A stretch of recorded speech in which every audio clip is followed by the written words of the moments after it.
जी बच्चों, तो पहला क्वेश्चन मैं एक बार फिर, because we just started recording, which statement about economics is not correct? Economic actions can produce unexpected side effects. This is a correct statement. There are always disadvantages of every economic action. तो ये reject करते हैं. Economic thinking is usually based on logical reasoning at the margin. Yes, अब आप A2 में जब जाके पढ़ोगे, और अभी भी ऑलरेडी बताया हुआ थोड़ा सा, कि मार्जिनल की बेस पे हम डिसाइड करते हैं, वन एक्स्ट्रा वन एडिशनल की बेस पे. Use of scarce resources to produce a good has always has a cost. जी बिल्कुल, कॉस्ट भी है, और अपॉर्चुनिटी कॉस्ट भी है. और उसके बाद आ गया return number D. Value of a good service involves a purely objective judgement. Most of the time yes we go for positive statements, positive economics, लेकिन sometimes we go for normative economics as well. Waleed, अस्सलाम वालेकुम Waleed, we're doing March 18 का MCQ paper. पहला question मैं करवा चुका हूँ, recording में है, मैं लगा दूंगा यूट्यूब पे, you can watch that. Number two, G. A farmer is able to grow three crops, X, Y, and Z, on his land. The farmer decides to grow at most two crops in any year. The table shows six possible combinations of units of output of three crops. What is the opportunity cost of one unit of X? आप सबको याद है एक unit of one good का opportunity cost कैसे calculate होती थी? अगर नहीं याद तो मैं जल्दी से बता दूं. डिवाइड करनी होगा. Yes, given up over gained या गिवन अप ओवर मेड. जो बना रहे हो वो नीचे रखोगे, जो गिव अप कर रहे हो अपॉर्चुनिटी कॉस्ट निकालने के लिए उसको ऊपर रखोगे वन यूनिट की. तो इसमें मैं जा रहा हूँ जी. सिर्फ दो जगह हैं जहाँ पे एक्स के साथ कोई और गुड बन रही है. 3 साल है, सॉरी. 1 2 3 4 5 6 कॉलम्स में से कॉलम नंबर 4 एंड 5 में एक्स के साथ कोई और गुड बन रही है, तो उसकी हम देख सकते हैं. अच्छा जी, पहले 40x और y चौथे कॉलम में कॉम्बिनेशन है. To make 40x we're giving up 30y, so for 1x we're giving up 0.75 of y. तो ये तो ऑप्शन नहीं है और ना ही अवेलेबल है हमारे पास. उसके बाद जी दूसरा देखो, 40x बनाते हो तो 20y छोड़ते हो, तो 20/40 0.5, और 40x बनाते हो तो 20z छोड़ते हो, so 20/40 0.5 of z for 1x. Yes, so option C. सबको क्लियर हो गया? जी sir. Excellent, excellent. Let's move on to the third one. Outward bending PPC है. We all know why it is. Opportunity cost increase हो रही है. Resources are not homogeneous. So option C दी हमारे पास आ रही है D. Some resources are more efficient in production of some goods than others. ठीक हो गया? सर लेकिन इसमें तो किसी स्टूडेंट ही नहीं होते रिसोर्सेस. सॉरी, सुटेबल दोनों के लिए इक्वली सुटेबल नहीं है ना. सही है. हाँ, मतलब कैपिटल गुड्स में होता है अच्छे हो. जब कंज्यूमर गुड्स पे लगाओगे तो ट्रेनिंग करानी पड़ेगी वर्कर्स को, लैंड को अडेप्ट करना पड़ेगा, मशीनरी को चेंज करनी पड़ेगी, तो अपॉर्चुनिटी कॉस्ट बढ़ जाएगी. ठीक हो गया? Yes. Okay, let's move on. Walid, Adeeb, please don't be shy. Any questions? No sir. Okay, okay, good boys. Number 4, the Bureau of Alcohol, Tobacco, Firearms and Explosives. तीन demerit goods के उसने नाम लिए. Is a branch of a United States government which regulates the market. Regulates means laws वगैरह बनाते हैं उसको manage करने के लिए. What does the name imply is most likely to be its main responsibility? पहला ही जी, to prevent harm from demerit goods. सबको clear? Yes sir. Yes. What is treated as a variable in constructing a market demand curve? बाकी सब कुछ हम ceteris paribus कर रहे हैं. क्या अलाउ कर रहे हैं मूव करना? Price. Price of the good itself. Option D. ठीक हो गया वलीद? आपको समझ आ रहा है बच्चे? Yes sir. एक्सीलेंट, ठीक है. आई अज्यूम कि आप लोग अपनी पूरी ऑनेस्टी से जहां मसला हो पूछोगे. नंबर 6 जी. The diagram shows how the quantity demanded for four goods changes as income changes. Which good has an income elasticity of demand which is always +1? अब बेटे, सी. हाँ तसल्ली से देखिएगा लेबल्स को. वाई एक्सिस पे इस बार क्वांटिटी है और एक्स एक्सिस पे इनकम है, unlike we make it normally. बच्चा फॉरन ऑप्शन ए पिक कर लेगा, यूनिटरी इलास्टिसिटी शेप है. नहीं, positive income elasticity mean normal goods और +1 means unitary. Option C, origin से निकला हुआ हर curve upward sloping has unitary elasticity, चाहे वो सप्लाई हो चाहे. यूनिटरी के लिए इज इक्वल टू 1 नहीं कहना चाहिए था. सॉरी सॉरी सॉरी, यूनिट 3 के लिए इज इक्वल टू 1 नहीं कहना चाहिए था। नहीं मेरे बेटा, +1 का क्यों बता रहा है, ताकि आपको नॉर्मल गुड पता लगे। -1 होता तो आपको पता नहीं इंफीरियर गुड है, ठीक है ना। है तो 1 ही ना, वैल्यू इक्वल टू 1 तो है। 1 पॉइंट कुछ नहीं है, 0 पॉइंट कुछ नहीं है, तो 1 ही है। समझ आ गया दीप? यस। यस। एनीवन जी, any questions on this? No sir. Okay जी, number 7. The table shows 3 different prices and quantities supplied per week of 2 products X and Y. Which statement about PES is correct? अब कई statements हैं, उनको verify करते हैं। The PES of X is elastic for a fall in its price from 15 to 10। 15 से 10 price आती है, price change कितना है, 5 ओवर ओरिजिनल 15। ये हो गया जी, 33% चेंज आया है प्राइस में। और क्वांटिटी सप्लाइड एक्स की जो है 100 से 80 पे गई है, 20 चेंज आया है, 20 ओवर 100 इंटू 100 सिर्फ 20%। So answer will be less than 1, तो पहली ऑप्शन रिजेक्ट हो गई। Are you following how I did that? Yes sir. Okay. Percentage change. Percentage change in quantity demanded over percentage change in price. B देखें, PS of X is unitary for a rise in price from 15 to 20। 15 से 20 price गई है, कितना change है, 5 over 15 into 100, 33% price change है नीचे, और quantity में सिर्फ 10% चेंज है, it is less than 1। Incorrect. C जी, PES of Y is elastic for a fall in price from 40 to 30। Y में जब प्राइस 40 से 30 पे गई है तो चेंज है 10। 10 ओवर 40 ओरिजिनल इंटू 100, 25% चेंज हुई है वाई की प्राइस। और जबकि क्वांटिटी सप्लाइड ऑफ वाई जो है 64 से 60 पे गई है, 4 ओवर 60 इंटू 100। बहुत थोड़ा आंसर आएगा क्वांटिटी सप्लाइड का, तो लेस देन 1 होगी, ये बात भी गलत है। Has to be D. PES of Y is unitary for a rise in price from 40 to 50। 40 से 50 पे प्राइस गई है, कितना चेंज है, 10 ओवर 14 टू 100, 25%। 16 चेंज है क्वांटिटी सप्लाइड ऑफ वाई में, 64 से 80 पे गई है, 16 over 64 into 100, 25%. So the answer will be 25 over 25, unitary price elasticity of supply. No problem बच्चों, काफ़ी सारी मैंने कंक्लूशंस दी हैं, अगर कोई कंफ्यूजन हो तो please do ask. No sir. Excellent, good bunch, mashallah. Number 8. I'm hoping I can see the statement once it disappears. No, I cannot. So I'll have to make it a bit smaller. In 2016, car drivers bought more fuel, gas, because the price of oil from which it was made had fallen. Interesting. गाड़ियों वालों ने ज़्यादा gas खरीदा है because oil जिससे वो fuel बनता है, उसका रॉ मटेरियल, वो, जी सर। या सप्लाई का प्राइस। यस, यही इसमें आंसर है। हाँ सप्लाई कर्व शिफ्ट हो रहा है। अ, तसल्ली से देखें, सप्लाई कर्व शिफ्ट हो रहा है क्योंकि ऑयल जो कि फ्यूल का रॉ मटेरियल है वो सस्ता हुआ है। रिवेंटस का पहला फैक्टर, सप्लाई कर्व नीचे शिफ्ट हुआ। कार ड्राइवर्स ने क्यों ज्यादा खरीदा, प्राइस गिरी थी, क्वांटिटी सप्लाइड एक्सटेंड हुई। Everyone 100% on this. Yes. Very, very good, mashallah. Let's go on to number 9. ये अच्छा क्वेश्चन है, इस तरह के बहुत क्वेश्चन आते हैं और काफ़ी आसान है अगर हम बेसिक इक्विलिब्रियम का कॉन्सेप्ट अपने माइंड में सही ले सकें।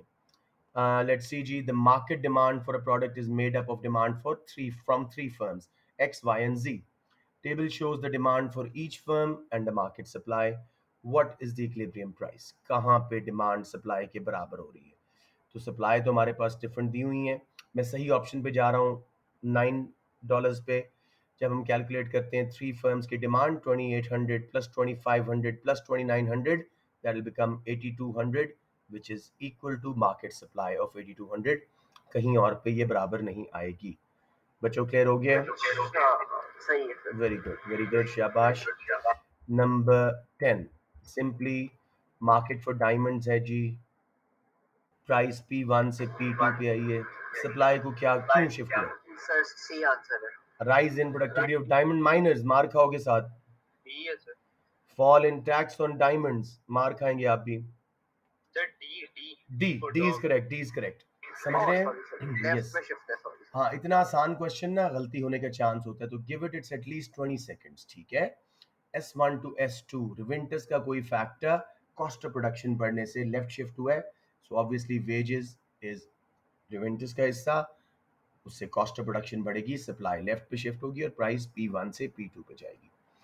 I am sure now everybody is understood, it was an easiest question I guess. Yes. देखो गलती उसी में हुई है. लेट्स सी 11 जी. Good X has a substitute good Y and a complement good Z. Price of good Y decreases and the price of good Z increases. Why might the equilibrium price of good X remain unchanged? तसल्ली से पहले देखते हैं हुआ क्या है. X and Y substitutes हैं, आपस में पॉजिटिव रिलेशनशिप है. कॉम्प्लीमेंट है जी एक्स का, उसका नेगेटिव रिलेशनशिप है. Price of good Y decrease हुई है, एक सब्सटीट्यूट सस्ता हुआ तो हमारी डिमांड कम होगी, जबकि कॉम्प्लीमेंट जी की प्राइस बढ़ी है, उससे भी हमारी डिमांड कम हो कम होनी चाहिए, तो हमारी तो प्राइस गिरनी चाहिए. वो कहता है इक्विलिब्रियम प्राइस क्यों कांस्टेंट रहेगी, कुछ ऐसा हुआ है, या सप्लाई कम हुई है या डिमांड वापस ऊपर गई है. So D the tax on production of good X is cut मेरा बेटा, इससे सप्लाई बढ़ेगी, प्राइस और गिरेगी. सर, ये आंसर है नहीं, ये आंसर नहीं है, इसका आराम आंसर से है आराम सी. से, don't be in rush. Some firms stop production of good X. नहीं मेरा बेटा, सब्सिडी से भी प्राइस गिरती है, क्या कर रहे हो, दोबारा देखो. अच्छा, प्राइस गिरेगी तो डिमांड यानी अनचेंज रहेगी ना उसमें. बट इक्विलिब्रियम प्राइस वो कह रहा है क्यों अनचेंज रहेगी, तसल्ली जरा समझें. X and Y are two substitutes. Substitutes है positive relationship. Let's make it, X को हम कर देते हैं मेरा बेटा लेट्स से कार, और वाई को कर देते हैं पेट्रोल. नहीं, वाई है सब्सटीट्यूट, वाई को कर देते हैं जी बस ट्रैवल, और जो आपका कॉम्प्लीमेंट है जी वो है पेट्रोल. ठीक है, car, bus, petrol. Price of good Y decreases. Public transport buses सस्ती हुई हैं तो गाड़ियों पे ट्रैवल की डिमांड कम होगी. साथ में जी पेट्रोल महंगा हुआ है तो अगेन गाड़ियों की डिमांड कम होगी. हमारी इक्विलिब्रियम प्राइस नीचे जानी चाहिए. अब हमें ढूंढना है या तो डिमांड वापस ऊपर शिफ्ट हो या सप्लाई लेफ्ट पे शिफ्ट हो, कम हो, ताकि प्राइस लेवल वापस ओरिजिनल लेवल पे आ जाए. So option C, some firms stop production of X. इसमें एक हिंट भी ले लीजिएगा. Technology, subsidy, tax on production is cut, तीनों सप्लाई बढ़ा रहे हैं, तो हैज टू बी रॉन्ग. तीन एक डायरेक्शन में जा रहे हैं तो एक odd one should be correct. बच्चों समझ आ गया 100% या कोई कंफ्यूजन? वलीद आप थोड़ा सा एएस से काफी अर्सा हो गया, समझ आ गई ना मेरा बेटा? Okay okay okay, wonderful. Number 12 जी. Can we see it? I think we can. Just a moment, ये गायब हो जाएगा तो अभी नजर आना शुरू हो जाएगा जी. At first television service is available at no charge. हाँ, बहुत अच्छा क्वेश्चन, मुझे याद आ गया. I wanted something like that. The television company then charges viewers $6 per hour to watch its program. Demand curve is D. What is the value of the loss in consumer surplus, and what value of consumer surplus remains after the introduction of hourly charge? पहले बेटे कोई price नहीं थी. The whole area under the demand curve and above the price line, जो कि zero थी उस वक्त, वाज कंज्यूमर सरप्लस. यानी 0, 10, 5,000, ये तीन अगर लेबल करें, ये हमारा कंज्यूमर सरप्लस था. अब $10 प्राइस पे मैक्सिमम लोग खरीदना चाह रहे हैं, 5,000 यूनिट्स हैं, रेवेन्यू इज 50,000, उसका एग्जैक्ट हाफ ये एरिया है. 25,000 वाज इनिशियल कंज्यूमर सरप्लस. ये बात समझ आ रही है या दोबारा समझाऊं? कैसे? देखो बेटे, $10 से लोग खरीदने को तैयार थे. ठीक है, जितनी प्राइस गिरती जाएगी सरप्लस बढ़ता जाएगा. जीरो पे 5,000 लोग खरीदने को तैयार हैं. अब हमें ये एरिया ढूंढना है under the demand curve, above the price line. तो 10 इंटू 5,000 अगर हम करेंगे तो 50,000 रेवेन्यू के एरिया पूरा बॉक्स बन जाएगा, उसका हाफ 25,000. ठीक हो गया. अब वो कहते हैं $6 का चार्ज लगा है. अब कंज्यूमर सरप्लस कितना है? अगेन ऊपर वाला बॉक्स हमने ढूंढना है. $4 प्राइस में चेंज आया है, 2,000 यूनिट्स हो रहे हैं, तो रेवेन्यू बन जाएगा पूरा वो एरिया 8,000, उसका हाफ करेंगे 4,000. So loss in consumer surplus कितना हुआ? 25,000 से 4 का, और कंज्यूमर सरप्लस बाकी कितना बच गया? 4,000 सॉरी, और लॉस इन कंज्यूमर सरप्लस 21,000. 25,000 से 21,000 पे आ गए. मेरे समझ आया ये? दोबारा बताऊं, इट्स अ टफिश क्वेश्चन, मुझे बताएं, मैं आपको ड्रॉ करके समझा देता हूं. सर वैसे हमने डिवाइड क्यों किया इसको? बेटे because consumer surplus is always half of the revenue. Price in हाँ ठीक है, ग्राफिकली हमारे पास और ऑप्शन नहीं है कि हम इसको हाफ करें इसके अलावा। सही है, अदीब, समझ आ आपको गई। समझ आए? Walid, please don't be shy. Yes sir. मैं ड्रॉ कर दूं अगर आप लोगों को नहीं क्लियर, अगर क्लियर है तो मैं मुझे बता दें, मैं आगे मूव सर करता हूँ। ड्रॉ कर दीजिए। ड्रॉ कर लेते हैं ताकि जस्ट इन केस कल को कोई बच्चा वीडियो देखता है तो उसको तो समझ आए ना। मुझे थोड़ा सा आप लोगों से ज़्यादा उन बच्चों की भी फिक्र है जो कॉन्सेप्ट इतने स्ट्रांग नहीं है। मैं एग्जैक्टली यही ग्राफ बना रहा हूँ जी। अब उसने क्या बताया है जी, यहाँ से डिमांड कर्व स्टार्ट हो रहा है $10 और 5000 यूनिट्स यहाँ पे उसने लिखे हुए हैं। फिर उसने बताया जी $6 का, पहले ज़ीरो कर दी थी प्राइस, गवर्नमेंट ने कहा कोई चार्ज नहीं है। बाद में 6 की प्राइस पे आई थिंक 2000 यूनिट्स, ठीक है। अच्छा जी, अब हमें मालूम करना है पहले, जब प्राइस ज़ीरो थी ये सारा area under the demand curve and above the price line, zero से लेके 10 तक और 5000 तक। अब रेवेन्यू अगर हम कैलकुलेट करना चाहें प्राइस इनटू क्वांटिटी, ये पूरा एरिया विल बी 10 इंटू 5000, 50,000। उसका हाफ ये खत्म करेंगे कंज्यूमर सरप्लस, उसको 2 पे डिवाइड कर दें, 25,000 था। समझ आ गई बात? Yes sir. हाँ, अब जब प्राइस उसने 6 पे लगा दी है, अब $4 की प्राइस, सॉरी हाँ, $4 का गैप है मैक्सिमम प्राइस विलिंग में, पर यूनिट 4, 2000 यूनिट्स हैं, 8000 रेवेन्यू बनेगा, उसका हाफ 8000 डिवाइडेड बाय 2, 4000। सो पहले था 25, अब रह गया 4, फॉल कितना हुआ है 21, रिमेनिंग कितना है 4। Here is the answer. बच्चों समझ आ गया? Yes sir. एक्सीलेंट। हमेशा ऐसे कीजिएगा, एरिया को आइडेंटिफाई करने के लिए अगर नंबर्स दिए हुए हैं तो हाफ में डिवाइड कर दीजिएगा कंज्यूमर सरप्लस के लिए। राइट जी। Diagram shows the European airline market. New entrants have come into the market, shifting supply curve from S1 to S2. सारी बातें, नई फर्म्स आई हैं, सप्लाई कर्व नीचे शिफ्ट हुआ है। Which area represents the new producer surplus? Waleed बताएंगे मेरा बेटा, सब प्रोड्यूसर सरप्लस नया वाला कौन सा है? Over the supply curve and below the price line.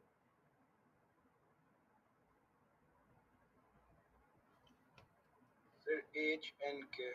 HNK बिल्कुल सही है, ऑप्शन सी। किसी को कंफ्यूजन आ रही हो यहाँ पे? No sir. चलो, no good sir. Enough, good enough. Let's move on to number 14। Which benefit is most likely to result from a rise in minimum price of labor? या wage rate को उसको minimum price लगा रहे हैं labour पे, तो कौन सा बेनिफिट आएगा? Reduction in cost of production? No. Reduction in income income inequality inequality? Sir yes, खत्म होगी। इनकम इनइक्वालिटी कम हो सकती है, अनएम्प्लॉयमेंट बढ़ेगी, इन्फ्लेशन बढ़ेगी क्योंकि इट्स पार्ट ऑफ रिवेंटिस, कॉस्ट ऑफ प्रोडक्शन बढ़ेगी। So basically B. Adeeb, clear है मेरा बेटा? Yes sir. Okay. Number 15. Diagram shows the equilibrium price and quantity of good X. Initial market equilibrium is by point E. इससे sure है. What might cause the market equilibrium to move to point F? Automatically supply curve left पे shift होना चाहिए, तभी उधर जाएंगे ना। तो ढूंढें कौन सा वाला जिसमें सप्लाई कर्व लेफ्ट पे शिफ्ट हो रहा है।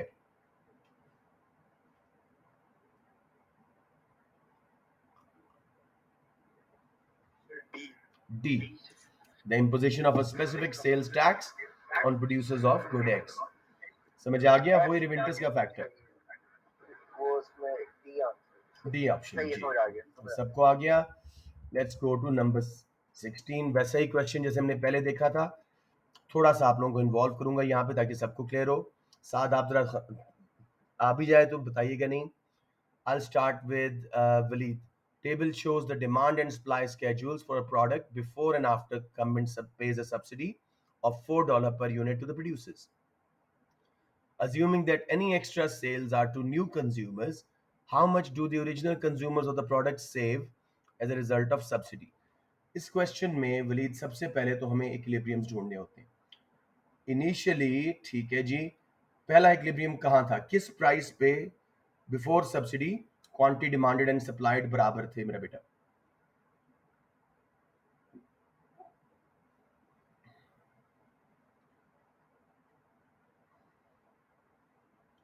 सिक्स से लेके 14 प्राइसेस में देखो कहाँ पे क्वांटिटी डिमांडेड और सप्लाइड बराबर थे बिफोर सब्सिडी? सर 10 पे 10 प्राइस 10 पे, बिल्कुल सही है। सब्सिडी से वलीद प्राइस कम होगी या ज्यादा होगी? कम हो के 6 पे चली जाएगी। 6 पे जरूरी नहीं है मेरा बेटा, डिपेंड्स ऑन इलास्टिसिटी। 6 या 8, दोबारा ढूंढो कहां पे आपको मिल रही है। देखो कुछ हिस्सा कंज्यूमर को बेनिफिट जाएगा, कुछ प्रोड्यूसर्स को, याद है ना। दोबारा ढूंढो किस प्राइस पे दोबारा इक्विलिब्रियम आ रहा है, quantity demanded and quantity supplied after subsidy का।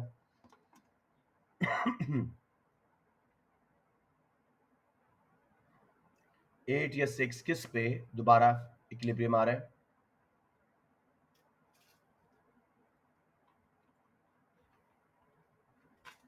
सर 6 पे।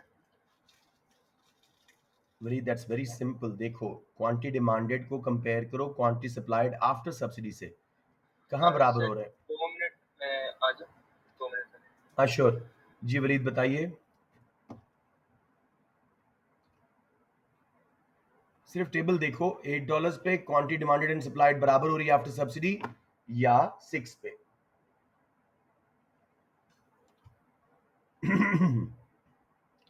सर 8 पे 8 पे हो रही है, तो मतलब $2 प्राइस गिरी है सब्सिडी के रिजल्ट में।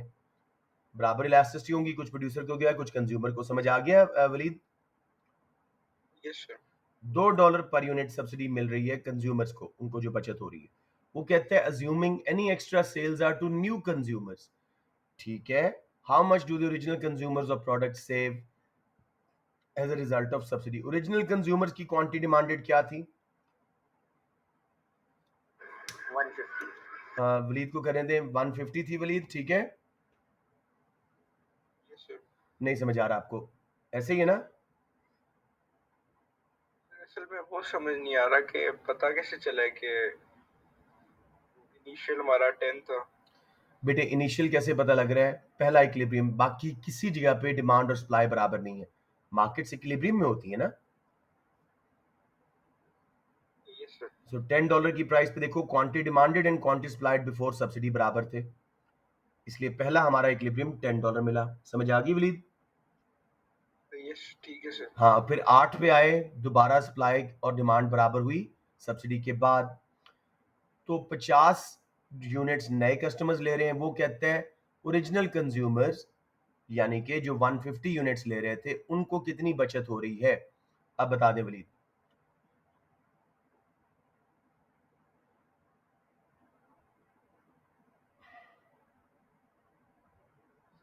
सर 3000। Yes 3000, 150 into 2, 300, not 3000। 300 ठीक है सर। वलीद टोटली क्लियर है कि नहीं? यस सर क्लियर है। Okay good enough. साथ लेट्स मूव ऑन नाउ। 17, बहुत आसान question. Which statement about transfer payments is correct? Transfer payment की डेफिनेशन माइंड में लाते हैं। अनप्रोडक्टिव है मतलब कोई अर्नड नहीं है, simply transferred by government from taxpayers to non earners, या किसी बाप ने दे दिया बच्चे को। कौन सा है इसमें? सी। ट्रांसफर पेमेंट्स में result in a disincentive to work, perfect. बाकी देख लेते हैं। ओनली फाइनेंस बाय गवर्नमेंट गलत है, आपके फादर भी दे तो ट्रांसफर पेमेंट है। Intended to reward productive economic activity, नहीं, अनप्रोडक्टिव है, अनअर्नड है। ये बिल्कुल क्लियर था ना वलीद?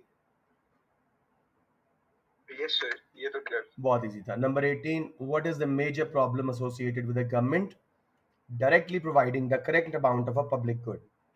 ये वलीद आप ज्यादा बेहतर कर सकते हो, आपने मार्केट फेलियर्स भी पढ़े हुए हैं।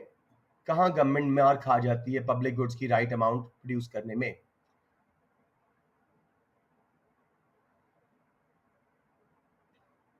Sir B estimation of demand. Yes, government often miscalculates the need for defense public goods like street lighting, lighthouses, over या अंडर प्रोवाइड हो जाती हैं। साथ आपको समझ आ गया?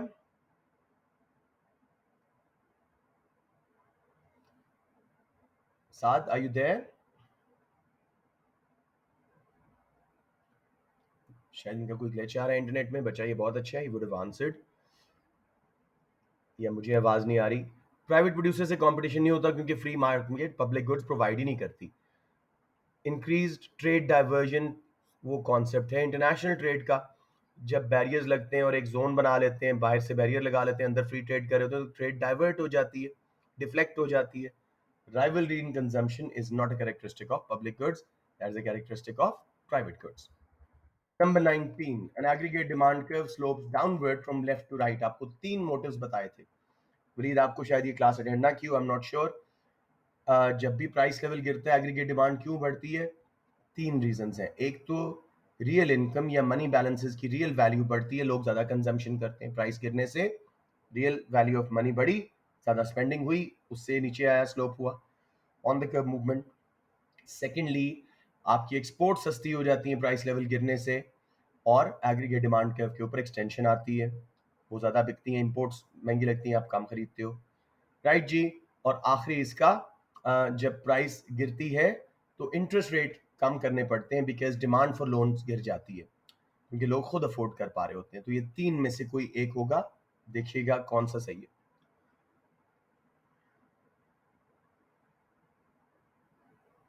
Sir, increase in real value. Of money balances, option C. शाबाश. Saad, are you there?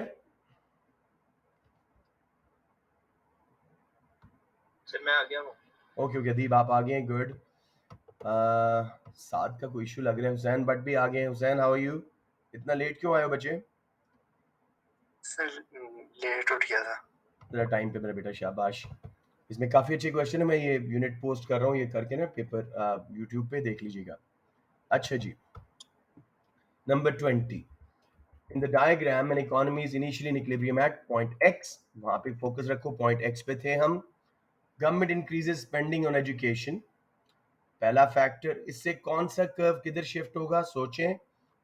उसके बाद जी, this coincides with increase in real wage rate inflation, real wage rate भी बढ़ी है, उससे कौन सा कर्व किधर शिफ्ट होगा, इक्विलिब्रियम कहाँ आएगा?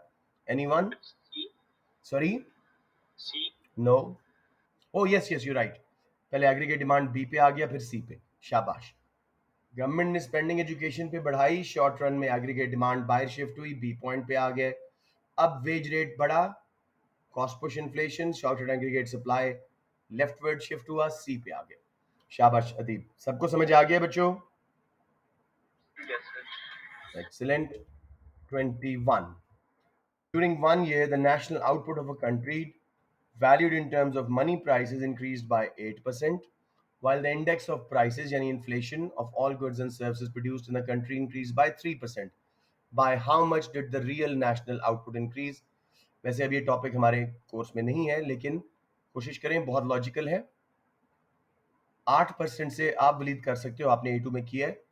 8% जो है हमारी नेशनल आउटपुट बढ़ी है मनी प्राइसेस में, नॉमिनल जीडीपी, और महंगाई सिर्फ 3% बढ़ी है. तो real output, real national output कितनी बढ़ी है? 5%. 8 वेल डन minus अदीब. 3, 5. 8 minus 3, 5. शाबाश. हुसैन, समझ आ गया बेटे? जी सर. शाबाश. Table shows the CPI, consumer price index, rate of inflation percentage में in the US from 6 to 13. अब गलत ना कीजिएगा, ये मैंने बहुत दफा करवाया. 2.5 से स्टार्ट होते हुए फिर 2% तक मुसलसल प्राइस लेवल क्या हो रहा है, बढ़ रहा है कि गिर रहा है? There were 8 years of living costs. Yes, मुसलसल इन्फ्लेशन है. सो देवर 8 years of rising living cost. Cost of living बढ़ती है जब महंगाई आती है बेटे. 4.1 से 0.1 पे आना मतलब ये नहीं कि चीज़ें सस्ती हो गई हैं, थोड़ी स्पीड में बढ़ी हैं. फिर 2.7 से 1.5 थोड़ी स्पीड पे बढ़ी हैं. At no point did deflation occur. सबको क्लियर है ना? ये हमने प्राइस लेवल वाला एक पेपर भी किया था, सारा कुछ ना. सबको क्लियर है बच्चों? जी sir. Excellent. Number 23. In 2014, Australia and China negotiated a trade agreement. आपस में कोई फ्री ट्रेड का मूड बना उनका. This removed Chinese tariffs on 95% of Australian exports in exchange for greater access to the Australian economy for Chinese investor. क्या deal हुई है? हम 95% ऑफ आपकी गुड्स पे हम एक्सपोर्ट जो आप करते हैं ऑस्ट्रेलिया वाले, हम टैरिफ हटा देंगे, बदले में हमारे इन्वेस्टर्स को, हमारी मल्टीनेशनल्स को अपने मुल्क में सेटअप होने दें. How would the agreement be expected to affect the Australian balance of payment in short run? Tariff हटे, ऑस्ट्रेलियन बैलेंस ऑफ पेमेंट पे क्या होगा? करंट अकाउंट में क्या होगा? डेफिसिट. हाँ, नहीं, करंट अकाउंट टैरिफ हटा है, शॉर्ट रन में तो ग्रेटर इनफ्लो होगा। Greater inflow. इनफ्लो, बिकॉज ये एक्सपोर्ट्स का टैरिफ था ना, एक्सपोर्ट्स पे लगा हुआ था, हमारी एक्सपोर्ट्स पे ऑस्ट्रेलियंस की। फाइनेंशियल अकाउंट में चाइनीज कंपनीज जब आके ऑस्ट्रेलिया में सेटअप करेंगी तो, नहीं, ऑस्ट्रेलियन इकोनॉमी फॉर चाइनीज में, हाँ, चाइनीज इन्वेस्टर जब आग करेंगे तो ग्रेटर इनफ्लो उसमें भी हो जाएगा, फाइनेंशियल अकाउंट में भी फॉरेन डायरेक्ट इन्वेस्टमेंट एफडीआईज आएंगी। Option A. बेटे किसी को समझ ना आया मैं दोबारा समझा दूं आराम आराम से, सबको समझ आ गया? हुसैन? जी सर, आ गया। ओ एक्सीलेंट। चले मैं और बच्चे जो बाद में ये वीडियो देखेंगे उनके लिए बता रहा हूँ। ट्रेड बैरियर, टैरिफ हटाया है चाइना ने ऑस्ट्रेलियन 95% ऑफ गुड्स से, तो अब ज़्यादा एक्सपोर्ट करेगा ऑस्ट्रेलिया। करंट अकाउंट में ग्रेटर इनफ्लोज, तो पहले ए और बी ऑप्शंस हमारे पास शॉर्ट लिस्ट हो गई। सेकेंडली, चाइनीज कंपनीज आके इन्वेस्ट करेंगी ऑस्ट्रेलिया में, फॉरेन डायरेक्ट इन्वेस्टमेंट्स, मल्टीनेशनल का पैसा वो भी इनफ्लो करेगा, ऑप्शन ए। शॉर्ट रन उसने बोला, तो लॉन्ग रन में क्या होगा, फाइनेंशियल अकाउंट का जो इनफ्लोज थी वो आउटफ्लोज में कन्वर्ट हो जाएंगी प्राइमरी इनकम्स में, बिकॉज प्रॉफिट वापस भेजेंगे चाइनीज कंपनीज अपने मुल्क में, समझ रहे हैं, इसलिए उसने शॉर्ट रन का वर्ड यहाँ पे यूज किया था। कोई कंफ्यूजन मेरे बच्चों? Okay. Number 24. Turkey can produce a good but also imports some of the good from Egypt. The Turkish currency depreciates against the Egyptian currency. How is this most likely to affect production of good in Egypt and Turkey? And in Turkey. Good question. Turkey एक good खुद भी बनाता है और Egypt से import भी करता है। अब टर्किश लिरा डेप्रीशिएट हो गया इजिप्शियन पाउंड के अगेंस्ट, तो इसके रिजल्ट में टर्की वाले कम इंपोर्ट करेंगे इजिप्ट से, ऑफ कोर्स, ठीक है। So production in Egypt will increase and Turkey decrease. समझ आ गया बच्चों? कोई कंफ्यूजन यहाँ पे? सर, इजिप्ट का डिक्रीज नहीं होगा कम इंपोर्ट करेंगे तो? इंपोर्ट कम करेंगे तो अपने मुल्क में खुद बनाएंगे, प्रोडक्शन इन इजिप्ट बढ़ेगी। टर्की वालों की एक्सपोर्ट्स कम हो रही तो वो कम प्रोड्यूस करेंगे, डिक्रीज होगी उनकी। नहीं सर, टर्की नहीं इंपोर्ट करता इजिप्ट से। देखिए, Turkey can produce a good but also import from Egypt, वही तो कह रहा हूँ। अब टर्किश करेंसी डेप्रीशिएट हुई है तो वो कम इंपोर्ट करेंगे ना इजिप्ट से, तो कौन करेंगे, खुद ही ज्यादा बनाएंगे। तो इजिप्ट में अच्छा। प्रोडक्शन, हाँ you right you right you right, Egypt में प्रोडक्शन जो है कम होगी, टर्की में बढ़ेगी। टर्की इंपोर्ट कर रहा है, सॉरी आई गॉट इट उल्टा, बी इज करेक्ट। एक बार फिर इसको स्लोली करते हैं। Turkey can produce a good but also imports from Egypt. Turkish currency नीचे गई, अब इजिप्ट से वो इंपोर्ट कम करेगा, तो पहले इजिप्ट की बात करते हैं। इजिप्ट में प्रोडक्शन कम हो जाएगी, ए एंड बी, दो ऑप्शंस बच गई। टर्की में क्योंकि अब वो इंपोर्ट कम करेंगे, खुद ज्यादा बनाएंगे, प्रोडक्शन उसकी उठ के इंक्रीज करेगी, बी ऑप्शन। अदीब, वलीद, हुसैन, समझ आया कि नहीं? यस। हाँ, ये सर। Okay okay. Terms of trade जी, P1 is a very good way of revising your concepts, basic concepts. तो अभी तो खैर हमारे पास P1 के लिए बहुत टाइम है, आफ्टर योर P2, तो अभी ज़्यादा फोकस हम P2s पे रखेंगे, लेकिन इस पे भी काम कभी कभी किया करेंगे, और बाद में तो पूरा महीना हमने रोज एक पेपर करना है। खुद भी आप लोग करते जाएं तो आपका 1000 का क्वेश्चन बैंक बन जाएगा आराम से, 26 27 ठीक किया करोगे। Table shows terms of trade for Saudi Arabia. Terms of trade मुसलसल इंप्रूव हो रही हैं, 100 पे थी बेस ईयर में, बढ़ती जा रही है। What can be concluded from the terms of trade for Saudi Arabia? Export prices rose relative to import prices, पहली ऑप्शन ही ठीक है। Balance of trade surplus increase, ठीक है, सरप्लस कम होगा क्योंकि महंगी होगी exports. Volume of exports exceeded the volume of imports, volume of exports कम होगा, महंगी हो गई हैं, इंपोर्ट सस्ती हो गई हैं। Volume of exports rose faster than volume of imports, नहीं ये प्राइसेस हैं, वॉल्यूम नहीं है। So option A, export prices rose relative to import prices. Waleed, आपका एक कॉन्सेप्ट क्लियर है terms of trade? Yes sir. Excellent. Number 26. What is present in a customs union but not in a free trade area? दोनों में defining feature is the common external tariff. तो simply free trade area में सिर्फ आपस में free trade कर रहे होते हैं, जब कस्टम्स यूनियन पे जाते हैं तो अंदर फ्री ट्रेड है, बाहर सब कंट्री से जो बाहर से चीज़ें आ रही हैं उस पर कॉमन एक्सटर्नल टैरिफ लगा देते हैं। तो ये इसका डिस्टिंग्विशिंग फीचर है। Option A. क्लियर हो गया बच्चों? ये इंटरनेशनल ट्रेड के आखिर में एक टेबल करवाया था, अक्सर ये बच्चे भूल जाते हैं तो मैं बार बार पूछ रहा हूँ कि ये क्लैरिटी है यहाँ पे कि नहीं। सर एक दफा दोबारा बताइए। बेटे हमने levels of integration, economic integration किए थे। सबसे लोअर मैं बोलता था प्राइमरी स्कूल है, वो था फ्री ट्रेड एरिया, आपस में फ्री ट्रेड कर रहे हो, टैरिफ कोटास हटा दिए विद इन द जोन। फिर उससे ऊपर वाला लेवल सेकेंडरी कस्टम्स यूनियन, आपस में फ्री ट्रेड भी कर रहे हो लेकिन बाहर वालों के साथ एक कॉमन एक्सटर्नल टैरिफ लगा दिए, ये इसका डिस्टिंग्विशिंग फीचर है। समझ आ गया? Yes sir. फिर उससे ऊपर था कॉमन मार्केट, फ्री ट्रेड भी कर रहे हो, कॉमन एक्सटर्नल टैरिफ भी है, free movement of labour and capital भी है। सबसे ऊपर था, सेकंड ऊपर actually, economic and monetary union, उसमें सेम करेंसी कर देते हो, सेम मॉनेटरी पॉलिसी जैसे यूरोपियन यूनियन में है। और फिर सबसे ऊपर थी economic union, full economic union, जिसमें अमेरिका की पहली 13 स्टेट्स आती हैं, जिसमें फिस्कल पॉलिसी भी कॉमन है, बाकी सारे फीचर्स भी, और फिस्कल पॉलिसी भी कॉमन है। क्लियर हो गया ना? Yes sir. Okay, जी number 27. Let's finish it now. Which argument in favor of Waleed, आप जरा रुकिएगा आफ्टर द क्लास, मैं आपसे एक बात करना चाह रहा था। Which argument in favor of protectionism is not generally regarded as economically valid? Protection के हक में इकोनॉमिकली वैलिड आर्ग्यूमेंट 3 है एंटी डंपिंग मेजर के तौर पे। नंबर 2 सनसेट सनराइज इंडस्ट्री के लिए, या कोई डीमेरिट गुड आ रही है हमारे मुल्क में, या स्ट्रेटेजिक इंडस्ट्री है। अब आप ढूंढें कहाँ पे सर डी। हमारा, सॉरी डी। बेटे वो तो वैलिड आर्ग्यूमेंट है ना, वो तो सनराइज इंडस्ट्री का है, नॉट अच्छा। Not valid.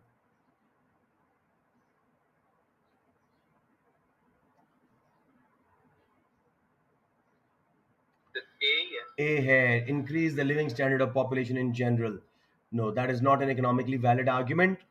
बी क्या था जी? डंपिंग के अगेंस्ट हेविली सब्सिडाइज इंपोर्ट्स आपके मुल्क में आ रही हैं, जस्टिफाइड, प्रोटेक्ट करो।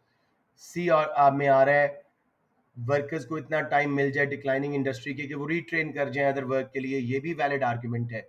Once the protected industry becomes established, sunrise industry it will produce efficiently, comparative advantage बनाएगी, ये भी वैलिड आर्ग्यूमेंट है। लिविंग स्टैंडर्ड बढ़ाने के लिए इंपोर्ट्स करना, you know sorry, living standard बढ़ाने के लिए प्रोटेक्शन लगाना इज रॉन्ग, क्योंकि लिविंग स्टैंडर्ड गिरता है जब आप टैरिफ लगाते हो, इंपोर्ट्स कम आती हैं, चॉइसेस कम होती हैं। समझ आ गया बच्चों? Yes sir. Good. Number 28. Which action is classified as a fiscal policy measure? Simple question है हुसैन, करेंगे फिस्कल पॉलिसी के मेजर्स माइंड में लाएं, कौन सा इसमें फिस्कल है? सर हुसैन अब आया वापस। जी हुसैन देखो नंबर 28, फिस्कल पॉलिसी का कोई मेजर ढूंढो।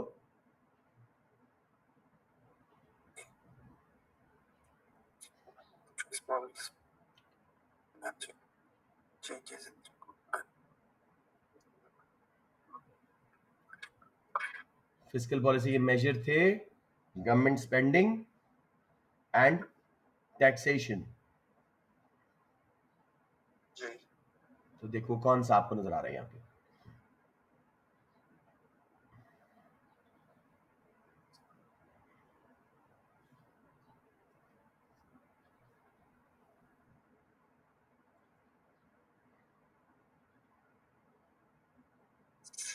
ये थोड़ा टफ क्वेश्चन है, मैंने एकदम से देखा है।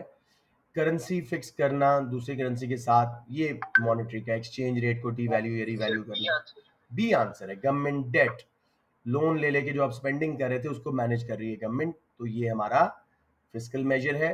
Providing guidance to industry and public, supply side measure है या इंफॉर्मेशन कैंपेन्स हैं। Tightening reserve assets requirement for financial institutions, banks को कह रहे हैं कि ज्यादा कैश रखो अपने पास, ये वैसे A2 का टॉपिक आ रहा है लेकिन दे दिया इन्होंने। मनी सप्लाई रिलेटेड है, बैंक्स लैंड कम कर सकेंगे, तो ये मॉनेटरी पॉलिसी का मेजर है। नंबर 29 जी, a country has a deficit on the current account of balance of payment, which policy would be expected to increase the deficit? बहुत आसान है, पहली वाली ही ठीक है, अप्रिसिएशन ऑफ एक्सचेंज रेट, ठीक है ना। कोटाज लगाने से, प्रोडक्टिविटी बढ़ने से तो हमारी एक्सपोर्ट ज़्यादा होंगी, इंपोर्ट कोटाज लगाओगे तो इंपोर्ट्स कम होंगी, सब्सिडीज टू डोमेस्टिक फर्म से भी इंपोर्ट कम होंगी, करंट अकाउंट डेफिसिट कम हो जाएगा। ज़्यादा कैसे होगा? अपनी करेंसी को अप्रिशिएट होने दो, उससे एक्सपोर्ट्स महंगी, इंपोर्ट सस्ती, आप ज़्यादा करोगे इंपोर्ट्स, कम बिकेंगी एक्सपोर्ट्स, बैलेंस ऑफ पेमेंट का करंट अकाउंट फर्दर डेफिसिट में सिंक कर जाएगा। राइट बच्चों? Yes, sir. Number 30.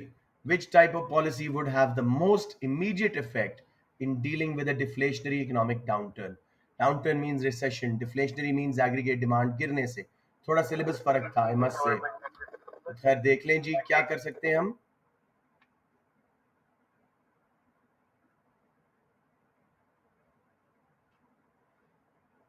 This was again a tough question for your syllabus, but let's have a look. C answer है सर. कौन सा? सी.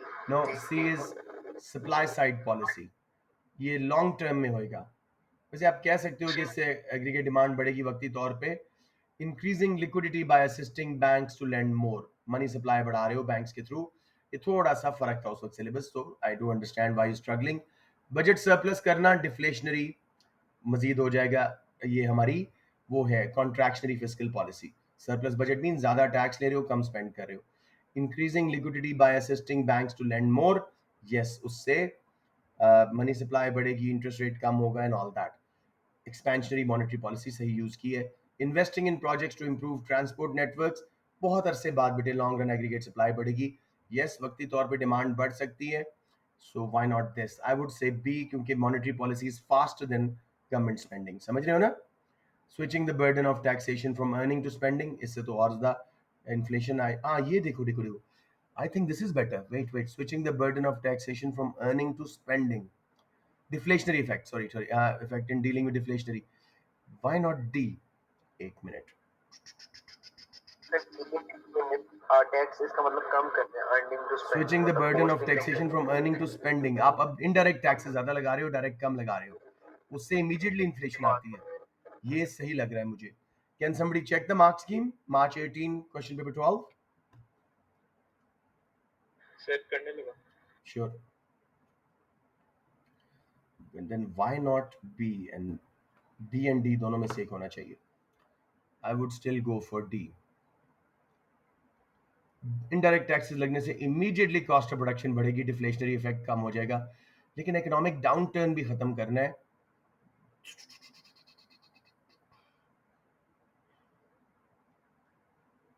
सर बी आंसर है. B है. बी एज इन बॉल या D as in dog? B as a ball. हाँ B ही बनता है, क्योंकि डाउन टर्न दूर नहीं होगी, अनएम्प्लॉयमेंट दूर नहीं होगी. B, increasing liquidity by assisting banks to lend more. ज्यादा मैंने सोचा था. बैंक्स को गवर्नमेंट कह रही है लिक्विड कैश कम रखो, लेंड करते जाओ. ठीक है, उससे मनी सप्लाई बढ़ेगी. असल में ये कॉन्सेप्ट्स अब इतनी डिटेल में A2 में पढ़ाए जाते हैं. यहाँ पे थोड़ा सा सिलेबस में आगे पीछे था. So do not worry too much about this question. All done जी. We have managed to do it at a very fast pace and in a very convenient time. अब आप लोग रेस्ट कीजिए, अपने टेस्ट के लिए तैयारी कीजिए, मॉक के लिए जो असेसमेंट का है.